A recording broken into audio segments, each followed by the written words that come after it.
Kaushik Reddy MLA అనుకుంటున్నాడా లేకపోతే rowdy అనుకుంటాడా అనే అంశాన్ని తేల్చుకోవాలి మిత్రమా. ఎందుకంటే మీరు ప్రవర్తిస్తున్న తీరు ఒక తరహా అయితే, మీరు మాట్లాడుతున్న తీరు ప్రజాస్వామ్య వ్యవస్థల మీద అవహేళనగా మాట్లాడుతూ ముఖ్యమంత్రుల మీద ఇష్టానుసారంగా మాట్లాడడం వల్ల ఏదో పబ్లిసిటీ లేకపోతే ఇతరత్ర వస్తాయి అనుకునే ఆలోచన బంద్ చేసుకోండి. ఎందుకంటే కేసీఆర్ ఫ్యామిలీ నిన్ను వాడుకోవడంలో చాలా అడ్వాన్స్ అయిపోయినరు. ఆ విషయాన్ని గమనిస్తే మంచిది. లేదంటే ఇప్పుడు మీరు పోలీస్ వ్యవస్థ మీద కానీ లేదంటే మీరు ప్రభుత్వ వ్యవస్థ మీద కానీ మీరు మాట్లాడుతున్నది ఏ రకంగా ఉందంటే, నేను ఎమ్మెల్యేని ఏం కాదు, నేను వీధి రౌడీని అనుకోండి, నేను ఇట్లనే ఉంటా అనే స్థితి మంచిది కాదు.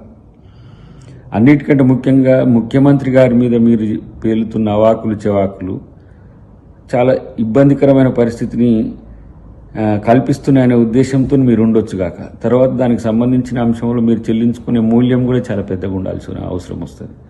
కాబట్టి నోటికొచ్చినట్టు మాట్లాడతాం, ఇష్టం వచ్చినట్టు వ్యవహరిస్తామని చెప్పి నువ్వు అసలు కేసీఆర్ ఏజెంటా లేకపోతే హరీష్ రావు ఏజెంటా కేటీఆర్ ఏజెంటా అనే విషయం పక్కన పెడితే, నువ్వు ఎమ్మెల్యే అనే అంశాన్ని గమనించుకోకపోతే అది మంచి పద్ధతి కాదనే విషయాన్ని చెప్పాల్సిన అవసరం అయితే వచ్చింది. ఇప్పుడు గతంలో కూడా ఎన్నోసార్లు ఇలాంటి సంఘటనలు జరిగినప్పుడు కూడా పార్టీ కానీ ప్రభుత్వం కానీ ఎందుకు నీ పట్ల సీరియస్గా తీసుకోదు అని అంటే, నువ్వు కేసీఆర్ అంటే టీఆర్ఎస్ బీఆర్ఎస్ చేతిలో పావుగా మారిన వాళ్లకు నిన్ను అడ్డం పెట్టుకొని వాళ్ళు చాలా చేయాలనే ఉద్దేశంతో ఉన్నారనేది తెలిసింది కాబట్టి. కానీ అది శృతి మించుతున్న అంశం ఒకటైతే, గతంలో కాంగ్రెస్ పార్టీలో ఉన్నవు అనే ఒక ఆలోచన కూడా.